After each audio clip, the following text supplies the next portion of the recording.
Hello everybody, Weegee here. Today we will be talking about the second episode of Dragon Age Absolution. Episode 2 of Dragon Age Absolution starts off with a monologue by the Magister that they are trying to steal the Circulum Infinitus from, Rosarin. A very hubristic nationalist monologue at that, talking about how the world hates Tevinter because they're jealous of their magical powers. Yes, that's why they hate you. Not because of the specific magic that you use, blood magic, a form of magic that has the highest chance of drawing demons and requires you to use the life force of another person or yourself to perform. It's not the fact that you're a nation of slavers that kidnaps or works with corrupt politicians to get said slaves. No, those aren't why the rest of the world hates you. No, it's the strong magic. Come on, get your head out of your ass with this speech. After that speech, we are introduced to our antagonists. A kind of laid back and soft-spoken but rebellious mage Rosarin, and a strict and stubborn Templar named Tessia, a rather complimentary Dragon Age duo, if I have ever seen one. They are in an underground room in the palace that holds the Circulum, which is rumored to have the power to raise people from the dead, as they were before they died, but it requires blood magic. Rosarin is trying to get more information about the artifact by summoning a spirit from Tevinter's past. You know, totally normal, not dangerous mage things. He really isn't helping the case for Tevinters. He's summoning the spirit, hoping to learn if he can change that process, so it doesn't require blood magic. The meeting goes bad when he tries to force information about who else is seeking the Circulum, because of course it does. When does summoning a spirit ever work out in this world? And then the spirit becomes a pride demon, a 3D animated pride demon. And as far as 3D animation goes, this isn't the worst I've seen. It's honestly not half bad most of the time. It just kind of looks out of place next to everything else. It's like in the Dragon Ball Super Broly movie, when it just goes 3D all of a sudden. It's not bad, it's just a little jarring, and we get a fight scene between some demons and them. This fight scene is really cool, featuring some really cool coordinated fighting between the two. It also features our first look at combat magic, and it's more subtle than I expected. Don't get me wrong, it still looks really cool when he causes the demons to explode, and sends his magical whip blast at the enemies. And the part when he sends the demon back into the fade is pretty epic looking. But I kinda expected some more pizzazz, though the reason it could lack that is because they were in an enclosed space, so any explosive spells could prove disastrous, or it could be because he personally doesn't use the more flashy spells. My personal favorite moment from this fight was when Tessia blocked an attack from one of the shades, and uses her shield to flip the demon over, then rolled with a pull into a smash. God, it was just so smooth. Honestly, sometimes I think I'm more impressed with that minor kind of stuff than the flashy moment.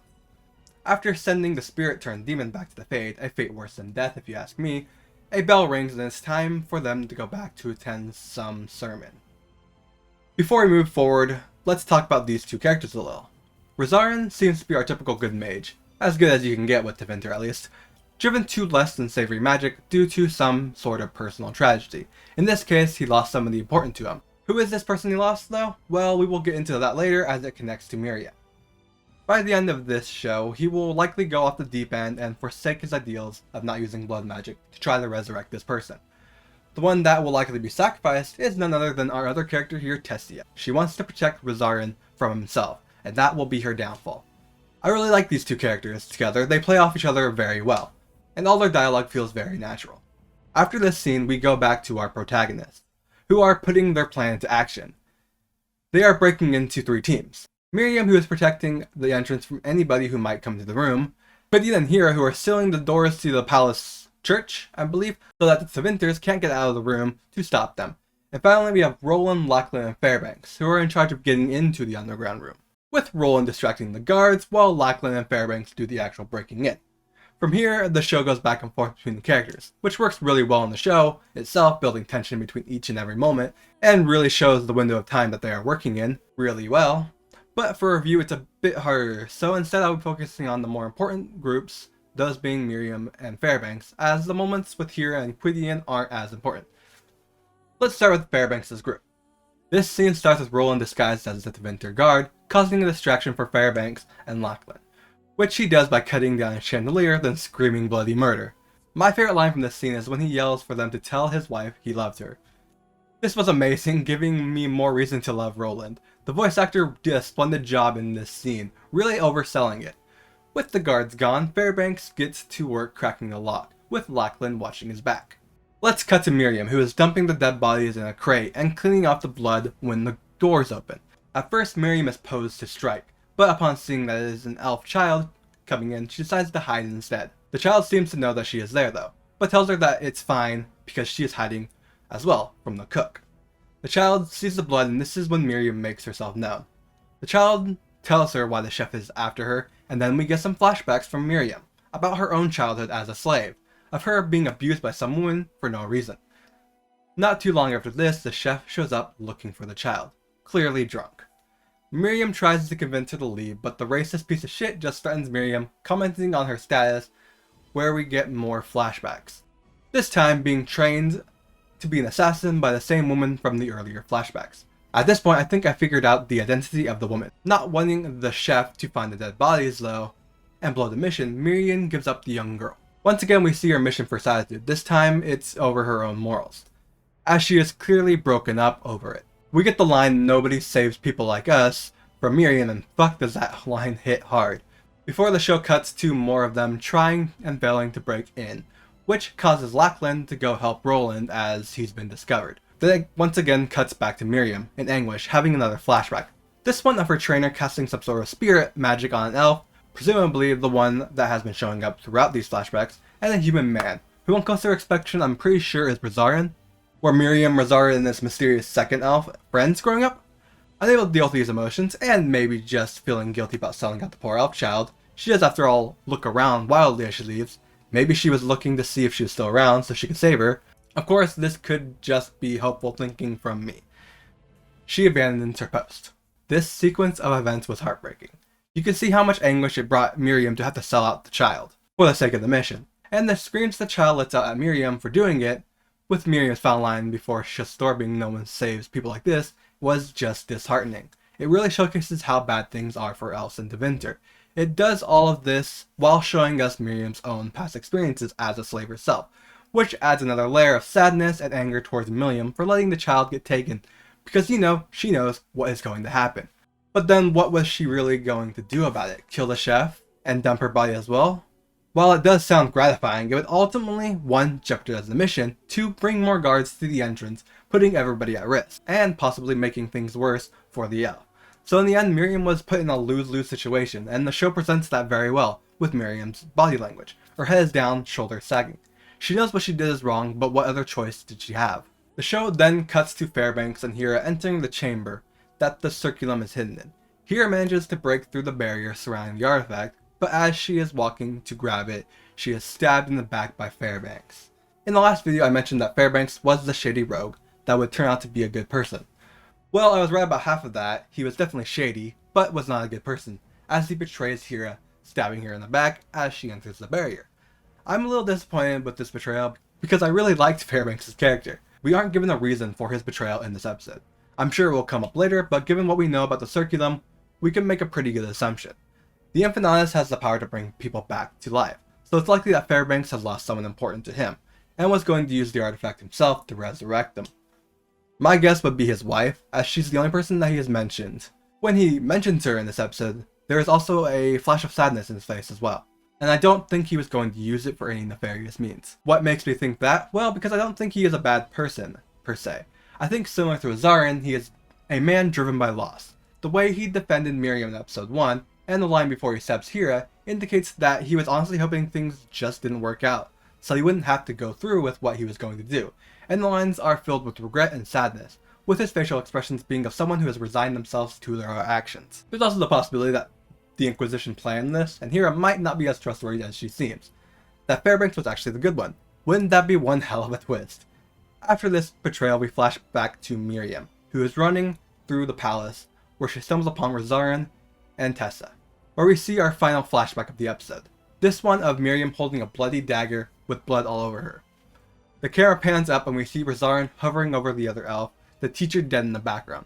I absolutely love the way that they shot this scene. Making it first person made it feel like an actual flashback through Miriam's eyes. And the way they had blood frame the shot to show the audience that Miriam is covered in blood was an amazing detail. So let's talk about the teacher for a second, because I think that she is the key to Rosarin's drive. With the knowledge that the human child that we see throughout these flashbacks is Rosarin, it would make sense that the human woman that appears bears some sort of connection to him. I'm 95% certain that this woman is his mother. She is the person that he is so desperate to use the Infinitus on, despite the fact that she was clearly a shitty person. family is family, I suppose. I love the way that they implemented flashbacks in this show. It was much better done than most other shows. Instead of just having random flashbacks, the writers have actions and words trigger these painful memories in Miriam. And they put the effort in clearly showing the effect that these memories had on her, with her face and body both contorting in pain and discomfort. It's made clear to the audience that remembering these memories are agonizing for her, more akin to PTSD flashbacks than anything else. Rosarin and Tessia share a tender moment where he tells her to help him see clearly and forget his obsession with the past before they kiss. They do this while Miriam prepares a strike. He is clearly lying, because this is episode 2, so there's no way he is just dropping it like that. Then we come back to Hira and Fairbanks, who are now engaged in a fight. Another really well animated fight. They managed to capture that feel of an assassin perfectly with Fairbanks. The way he spins his daggers is fucking awesome. They even implemented the backstab animation from the games during his jump stabs. The fight ends in brutal fashion with Fairbanks pinning Hira to the ground by stabbing a dagger through her hand. As he goes to leave with the artifact, Hira uses her magic to launch some rocks at Fairbanks, which pierce through his body, leaving him gravely injured as he makes his way back out. Hira, left behind, decides to throw her staff at the trap, setting it off, which causes these birds to start flying through the palace. It's revealed by Tessa in the next scene that the trap is meant to stop full-on coups, and is designed to kill everybody in the castle, so she begins to escort Rosarin out of the palace. Miriam, hearing this, heads back towards the entrance, worried about Hira. Lachlan and Roland also begin to make their way back. Gwydion is running somewhere when the birds head her way. Then a demon gets summoned right in front of her. After a scream from the demon, she understandably begins to freak out, running away screaming. I'm happy that amongst all these more serious moments, they had time to add something more comical. I love the way she's just like, okay, before she freaks out. There was just so much happening that her brain had to take the time to process it before telling her to freak the fuck out. We head back to Hira, who takes a potion to heal herself. This was something that before watching this, I was curious about how they would implement, and how they would work in the context of a show instead of a video game. It turns out that they are used in the same way. She takes it and her wounds are seemingly completely healed. I'm assuming that they have limitations, like the inability to heal fatal wounds, like damaged organs or something. Still, it was really cool to see a fantasy show actually use potions the way they're used in the game. The episode ends with Miriam getting back to the room to find a dying Fairbanks, who gives her the artifact before Lachlan and Roland show up. Then, it cuts to black. Holy shit, was this an epic episode. So much happened, but I suppose when you only have 6 episodes, you need to use them the best you can. No time for filler. It was perfectly paced, switching between characters in a way that felt seamless. It never lingered too long on any scene, nor did any scene felt like it needed more time. This episode was the perfect follow-up to the first episode. It capitalized on all the setup they did in the first episode. We got to see more of why Miriam didn't want to head into the palace, through some really well done flashbacks, with them coming through triggering events for Miriam, instead of just placed randomly at the beginning of an episode. They did a good job with how much information that these flashbacks reveal as well. They had just enough to pique your interest and get you to speculate, but not enough to reveal too much crucial information to leave surprises for later. And all the scenes involving Miriam were heartbreaking. Between the scenes with the child and their own past, it really hits you right in the emotions, really making you feel the plight of the elves in Tevinter, and maybe even the futility that Miriam feels in being able to change it. This episode also has 2 very good fight scenes, showing off 2 very different aspects of Dragon Age. In the first fight, we get our first glimpse at magic in the show, and it looks really bright, colorful, and a little explosive. Not super flashy, but still very well animated. In the second fight, we get to see some really awesome blade work from Fairbanks in a quick but brutal fight with Hira. That moment where he was twirling his blades was fucking awesome. Speaking of this fight though, I did not see Fairbanks' betrayal coming, at least not this soon. Though I feel like I should have, given that I compared him to Zevron in my head, a character who does betray you. This betrayal was a little disappointing because I really like this character, but those types of betrayals are the best ones. Because this kinda hurt, despite the fact that I've only known these characters for 2 episodes. But this episode wasn't all dreary. Between that, we had some heartwarming and comical moments to level it out, with the progression of the 2 antagonists' relationship and every scene with Gwydion. Overall, this episode did a very good job of escalating the tension for the show and progressing the plot forward. Can't wait to see what next episode has in store for us. This episode gets a 9 out of 10 from me. So if you enjoyed this video, give it a like and subscribe for more content like this. Tell me what you thought about the episode in the comments below. Thanks for watching. Weegee out.